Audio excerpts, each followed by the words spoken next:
Energy transition means different things to different people in different places. Texas is an all of the above state. It's a very large oil and gas producing state, but it's also a very large renewable energy producing state. So Texas is doing not a bit of everything, but a lot of everything. People tend to overestimate the impact of technology in the short run, but they underestimate it in the long run. And that's very much how it feels in the energy system.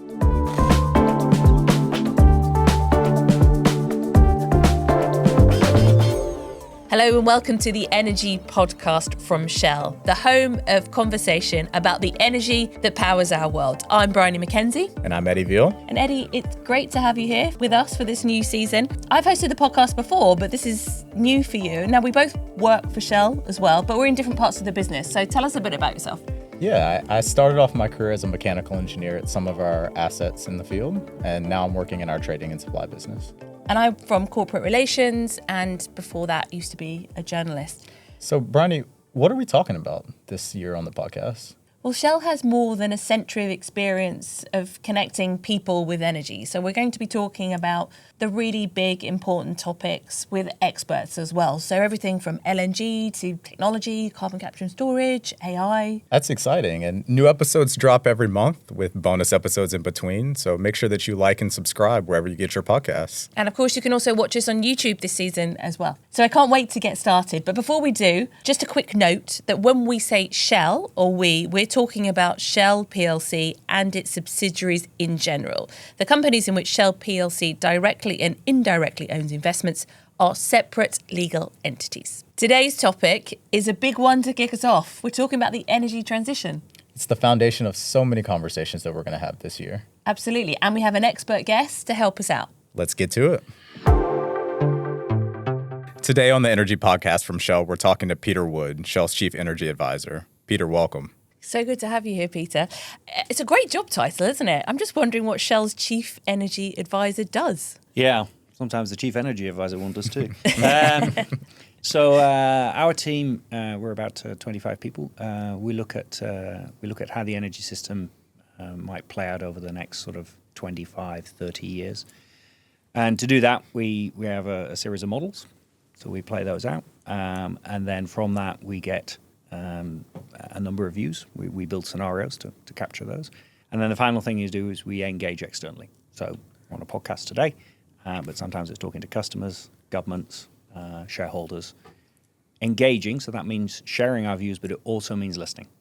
I want to know what our customers think they're going to do in the next 10 or 20 years. Peter, you grew up on a farm. Can you talk us through that transition from farm life to the job that you have here at Shell? I did indeed. I grew up on a hill farm in the Yorkshire Dales, and I really enjoyed it. Still go back. From there, about the only thing I was good at school was physics, and that sort of led me to joining Shell in 1997. And since then, I've worked in our upstream part of the business, finding oil and gas, and then more recently on the strategy side. And I've done that in Europe, the Middle East, and the United States. So you've gone from, like you said, a sort of a bit of a broad range of things, and the focus now being on the energy transition. And we're obviously, when we say that, we're referring to the shift away from fossil fuels to low carbon, zero carbon energy sources. Obviously, that's how you understand it. Well, I think I'd probably say that we've been in an energy transition for a very long time. So if you take a look at history, we started getting serious about moving away from renewables at the start of the Industrial Revolution, so 250 years ago. Because remember, Moving away from renewables. Because prior to the Industrial Revolution, we were in a renewables world. All of our energy was derived from renewable energy. It was what you could grow, what animals could work for you, or how you could harness wind or water. And then when the Industrial Revolution started, we started harnessing fossil fuels. We started harnessing coal. And then we used coal for, 150 years rise of coal. Still rising, well, not rising, maybe flattening, but we're still using a lot. But then we moved to oil, then gas, then nuclear, and now renewables. So over that period of time, we've basically been continually adding to the energy that we use. So even today, we use more biomass than we ever have done before. So that's burning wood. So can you maybe put that picture in a little bit more context and talk about where we are right now and what that energy mix looks like? Yeah, so if you take the overall energy mix today, just under 80% is coming from fossil. And very roughly, that's a third of that is oil, a third of it is coal, and a third is gas. It's actually a little bit more oil, a little bit less gas, but broadly speaking. And then the other 20% is coming from renewable power, so wind, solar, hydro. It's about 5-6%. Another 5-6% coming from nuclear, so important. And then the remaining 10 is still a lot of biomass, a lot of wood and waste biomaterials and one or two other things. So that's where the energy is coming from. And that's what we call primary energy. That's what comes into the energy system. So that's where we are now. How has that evolved over the past 10 years? Has it been fairly constant or has it changed? It hasn't changed all that much. We've been at around 80% of primary energy from fossil for the last 50 years, around. What you have seen change over the last 10 years is a substantial growth in renewable power. So wind and solar. They have gone from really rather modest amounts to 3 or 4% today. And you see that. Look out of the window, look at the solar cells, look at the wind turbines. So that's changing. And if you think about the overall energy system, where are we seeing the most rapid changes? It's in the power sector. That's where we are managing to find new technologies to push carbon intensity out. But power is only about a fifth of our final energy. That's the energy we actually use. The remaining of it's not changed that quickly yet. And where is that energy going? What is that energy fueling? Yeah, so it's fueling everything. All around you, including materials. People forget about materials. So, And when you say materials, you mean? I mean the pen, to the building them in, to the road that you travelled in this morning, or so industrial materials like steel and cement and so forth. Industry is about half of final use energy. Buildings are roughly about a quarter, and transport is a quarter. So if you think about your daily life, you got up this morning, got out of bed, you're in a building. You went for a warm shower. If you've got a gas boiler, you used a quarter of a cubic meter of gas to have warm water. Then you popped outside. Maybe you cycled to work. So you're on an aluminium bicycle frame, perhaps. Or you walked to work. Wait. Aluminium? Aluminium? Do you mean aluminum? I mean aluminum to my American friends. Thank you. You needed all those materials. And then when you start moving, you need energy to move if you came in on the tube. And then here we are now recording a podcast in a building, yes, but we need all the power to keep everything going. So those are your components of the energy system. Do you think people realise how integral that energy is to their daily lives? I mean, it's obviously, some of the things that you've mentioned now, I wouldn't even think about. So I don't think they do when we are doing a good job of providing it. But when, for whatever reason, and that's we, people in the energy business, not just Shell, but when there's a problem, people pretty quickly realize I'm very dependent on energy. So we're recording this podcast in May, and there was a power outage a couple of weeks ago in Spain. There was another power outage a couple of weeks before that at Heathrow Airport. A power outage, everything grinds to a halt. And all of a sudden, you realize what energy does for you because you can't do the things you want to do. Let's turn to emissions. What does the global emissions picture look like right now? Yeah, so if you look at total greenhouse gas emissions, it's approaching 60 gigatons or billion tons, depending on which unit you like to use. The energy system is about 3/4 of that. The other quarter is to do with land use change, farming practices, and other things. But we'll come to energy. It's about 3/4 of that, and that mix is roughly equivalent to how energy is used. Sort of a quarter in transport, a quarter in buildings, and a half in industry. Do you have a good analogy to what 60 gigatons is, or how somebody could picture the scale of that? Probably not a good analogy, but if you think of industries that operate at a gigaton scale, so how many industries in the world that we have? There's only a handful. So we have oil, gas, and coal, they all produce more than 1 gigaton of product a year. You have the iron industry, iron ore, cement. I think if you added up all agricultural grains, so everything, corn, rice, well, you'd probably be about a gigaton. Another way of thinking about it is there are 8 billion people, and we burn very roughly 8 gigatons of coal a year. So that's 1 ton of coal per person. Okay. So it's big numbers. And that emissions trend, where is that headed globally? If you sort of look over the last 20, 25 years, we've been on quite a steep upward trajectory. Upwards, because of the growth in demand. Because of growth in demand, and particularly there was a tremendous surge of coal growth in the 2000s with the development of the economy in China. Now, what's happened sort of from about 2015, so about the last 10 years, we've been on what I'd characterize generously as an undulating plateau. Now, if you look at Tell us more. Well, it's going up and down, but it might be going up more than it's coming down. So if you look at the most recent estimates for emissions, we are still trending up a bit.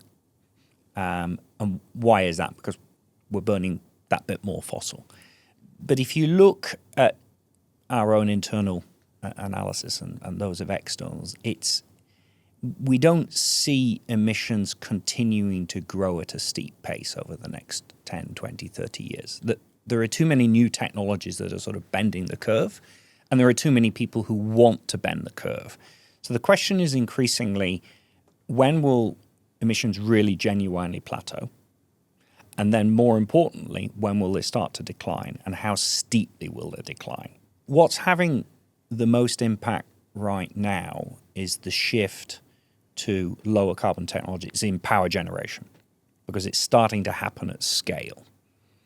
But if you look at, say, electric vehicles, here in the UK, I think it will be about 20% of new car sales are electric. In China, it will be 50%.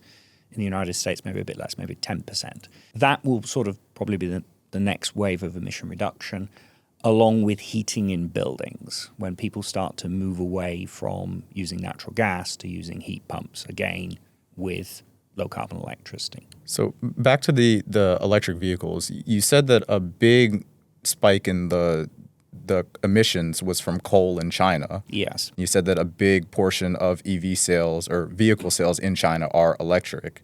So does that negatively correlate with where we're trying to go in emissions, or has China made some sort of improvement or change to where they get their energy? Yeah, I think it's a good question.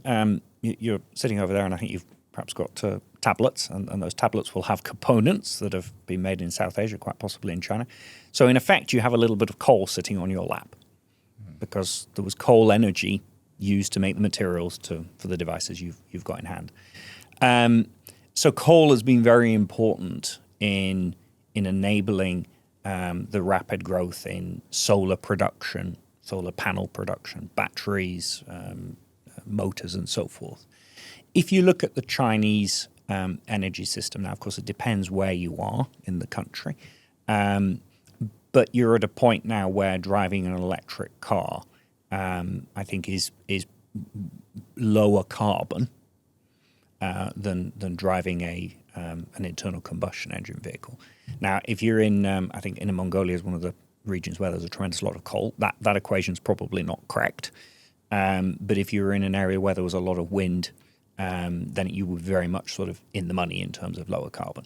If you do the same sort of analysis here in Europe, somewhere like Norway with a lot of hydro, or France with a lot of nuclear, driving an electric car is a bit of a no-brainer. But if you were driving an electric car in Poland that's still got a reasonable amount of coal in the energy mix, then the carbon benefit is not as good.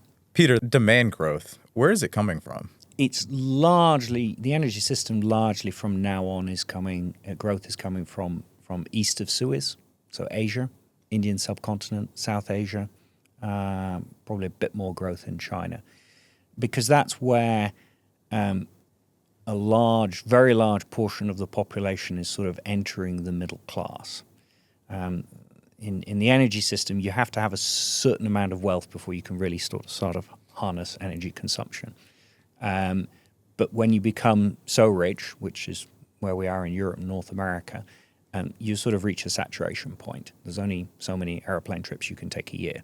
And you tend to have a bit more money to make things a bit more efficient in your life. So if you buy an air conditioning unit in the United States, that will be more efficient unit than if you were to buy one perhaps in India. I think it's really interesting about the regional differences, and I think we can perhaps kind of come back to that in a while. But I think that the point about growth and demand and that growth putting pressure on the system and the kind of growth of the overall pie. I mean, you probably would have heard already, but Dan Yergin, who's a prominent voice in the world of energy, he recently described what's happening as adding new energy, not replacing it or transforming it. Do you agree with that?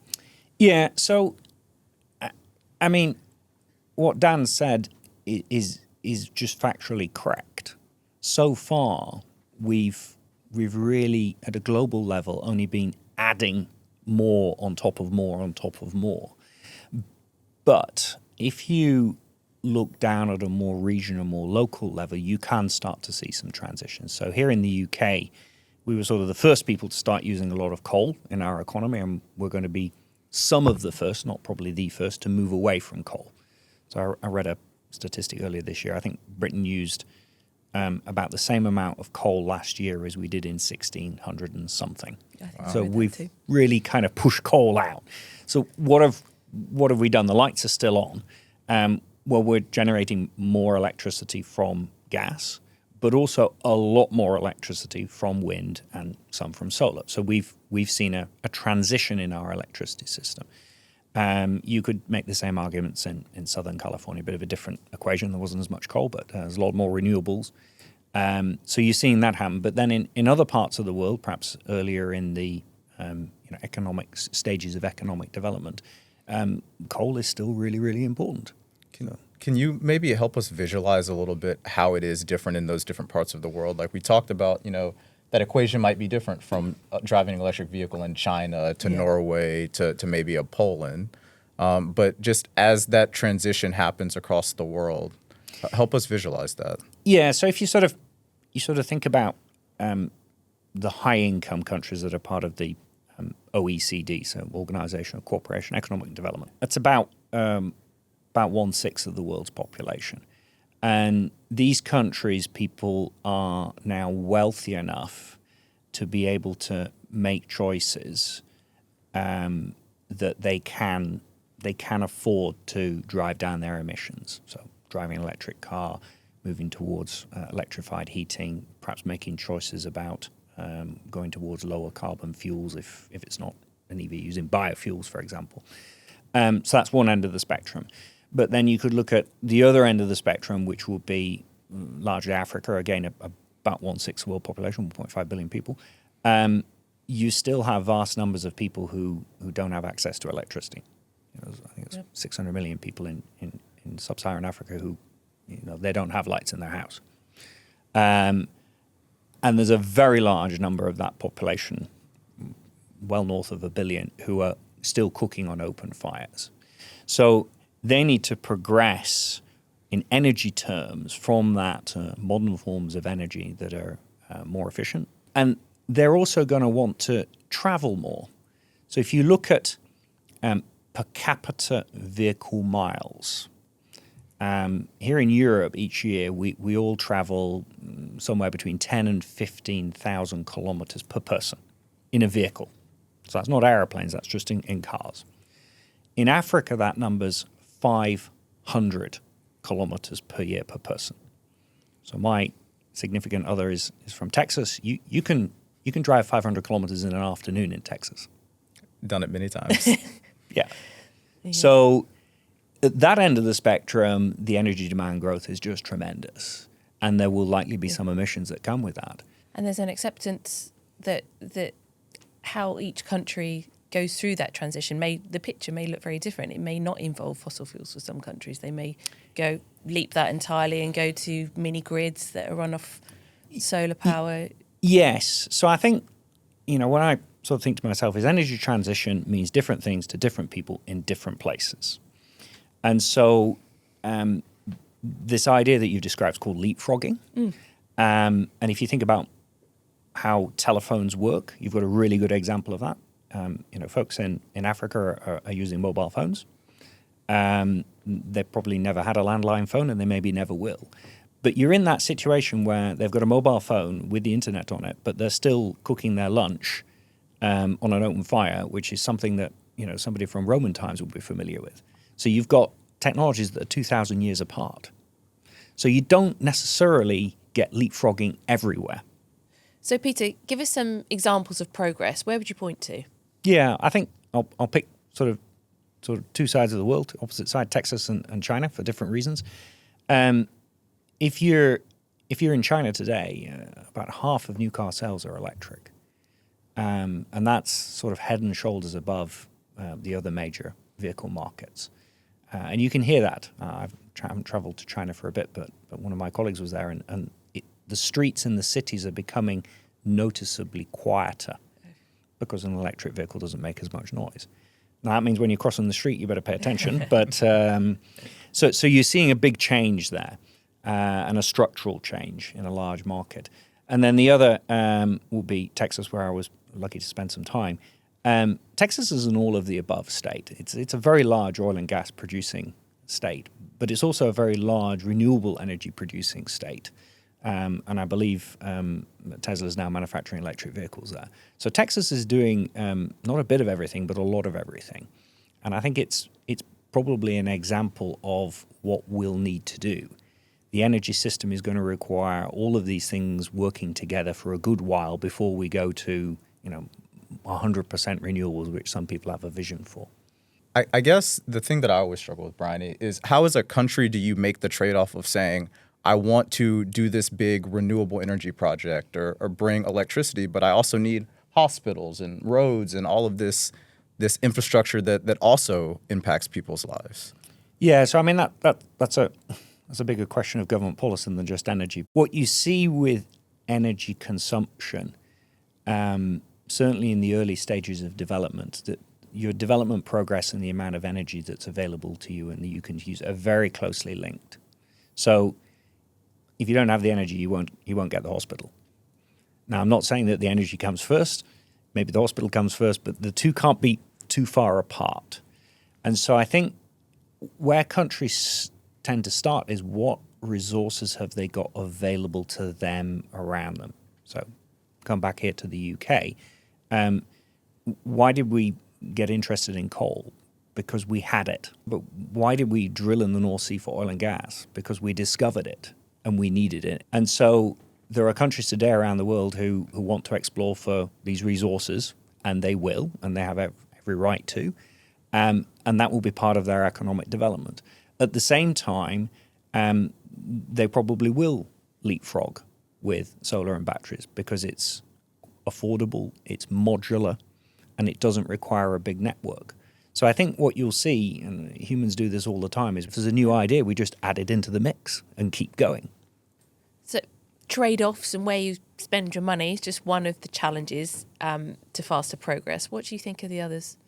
Yeah, I think maybe a way of thinking about it is to use a physics analogy, which is the three-body problem. So if you study physics, two-body problems are kind of simple to solve, but three-body are really difficult. And so what is three-body in the energy system? Well, you've got somebody who sells a piece of equipment that uses energy, a car or a refrigerator or whatever. So you've got that. And then you've got the person who buys that. And then you've got the person who sells the energy, me, Shell. Coordinating those actions is very difficult. And that can be done with government, but it can also be done with technology. And it sometimes can be done by the customer of their own instinct, but that's harder. Customers tend to go for the lowest cost solution in energy. There's not too much love for paying more just for energy. But if you have a government policy that comes in there that tries to align interests, you can move things a little faster. So back to electric vehicles. I I spend a lot of time looking at electric vehicles because it's very important for our company. You need customers to start buying them because a manufacturer needs to build capacity. The customer is only going to buy it when they're confident that they can charge it. So that means companies like ours need to start building charging networks. And so you've got to sort of nudge each other along that we're building charging networks just a little bit ahead of where the customer is because they won't buy otherwise, but not too far ahead that the charging network's sitting there doing nothing. And the same for the vehicle manufacturer. You can't build a factory that's sitting there producing product that people don't want. And so that's why you see the hand of government nudging electric vehicles along with the view that as momentum builds, costs will fall, barriers will be reduced, charging networks will grow, and eventually, probably not too long in this country, another 5 to 8 years maybe, it'll become the natural thing to do. And we've talked about the change over the past 10 years a little bit in the podcast. How much of that impetus to change is government driven, and how much of that change that we've seen right now is the manufacturer trying to get the consumer to change? Yeah, I think if you take solar as an example, I think it's quite, because that's really one of the biggest changes over the last 10, 15 years. You could say batteries as well, but we'll stick with solar. The intellectual property behind it, I believe, came from sort of European, North American universities. The space race had a lot to do with solar a long time ago. That knowledge found its way onto Chinese factory floors. And it was those factory floors that drove down the cost of manufacturing through sheer scale. But they did that because they had a market.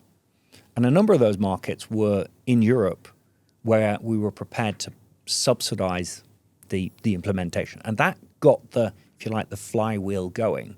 Now there's not a lot of subsidy anymore because it's cheap enough and it's scaling. So what set off as a sort of a rich country plus China sort of thing is now spinning out into the globe. So we go back to somewhere in Africa that doesn't have a lot of funding, doesn't have a big R&D capacity, doesn't have a government that's able to subsidize. You don't need to subsidize anymore. It's value for money without subsidy. On that, though, if it's not going quickly, does that mean that we're failing at this energy transition? No, I don't. Well, first of all, I'm not sure it's not going quickly. And secondly, I definitely don't think we're failing. So let's start with the failing. So, we go back 10 years to the Paris Accord. If we'd been having that interview 10 years ago and we were to step into the delicate topic of temperature, we would have had to have talked about temperatures going above 4 degrees centigrade because there were very plausible trajectories that would take you there. There are not plausible trajectories that will take you to those levels of temperature today. So in the last 10 years, I really think technological improvements, policy improvements, the way the world works, we've really reduced the chances of very high temperature outcomes. But we've not equally got a trajectory to 1.5 easily yet. That's clear. So I think there has been progress. It's just not enough progress. And then you come to the question of pace. Some people perhaps thought we were moving faster than we are, and they're now a bit disappointed. We're slowing down. Now, we're not slowing down. We just never picked up pace to quite the same degree. And then it depends which sectors you're looking at. If you're in the power business, things are changing quite quickly. If you're in the aviation business, not yet. So you can splice and dice this in whichever way you like.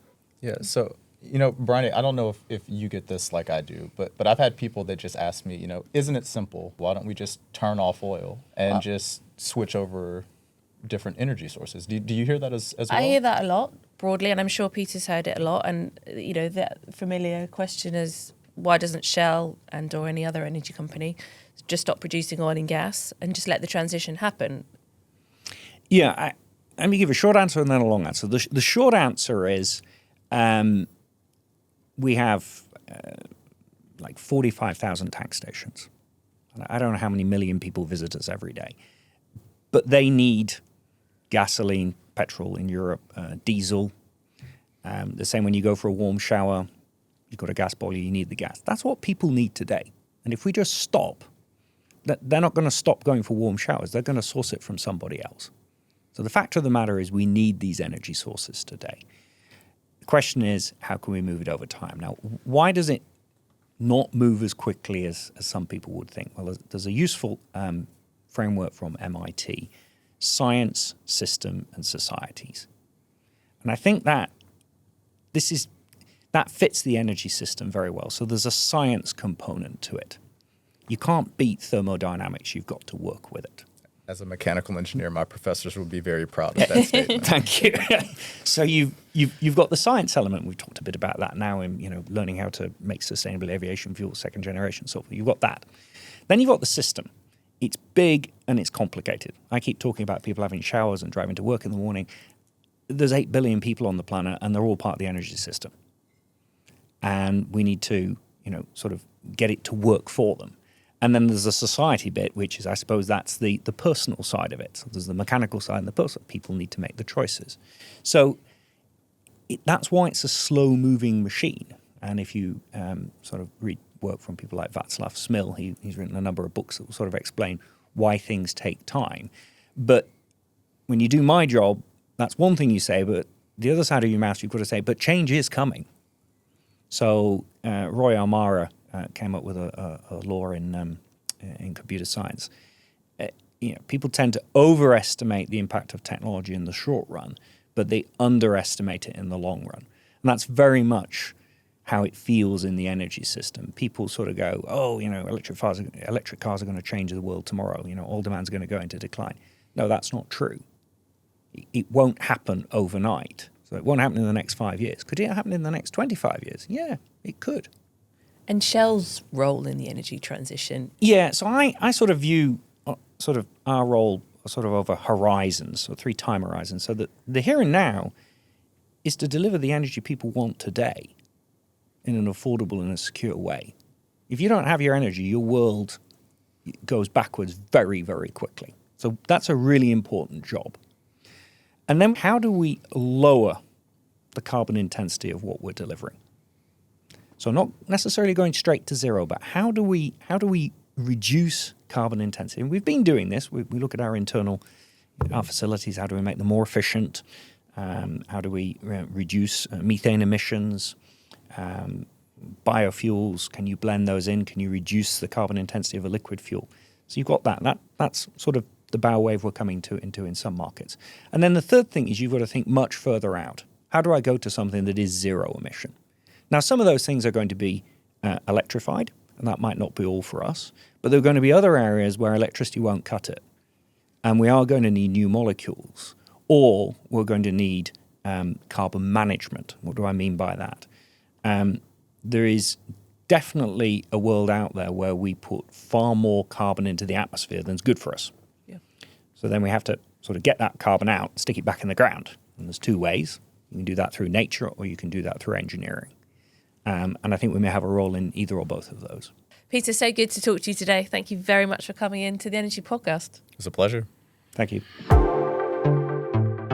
Thanks again, Peter, for the wonderful conversation around the energy transition. And Bryony, I'm interested, what are your takeaways from that? So the 2 takeaways that I had from that conversation were firstly about growing energy demand and how that's going to be met over the course of the next decades to come. And I thought what he said about Texas was really interesting as well, about giving examples of where progress is happening. And that's somewhere that I found quite surprising, that there was that mix of fossil fuel production, but with renewables as well. What did you think? I mean, for me, it was really nice to hear Texas get mentioned. Because you're from Texas, so That's right. You want to talk about Texas. I mean, my family's from there, so it's always nice to hear the state get mentioned. But I think what was also really interesting was Peter talking about how complex the overall system is between the governments that need to play, the consumers, but then also the producers like us, and how we fit into that broader 3-body problem.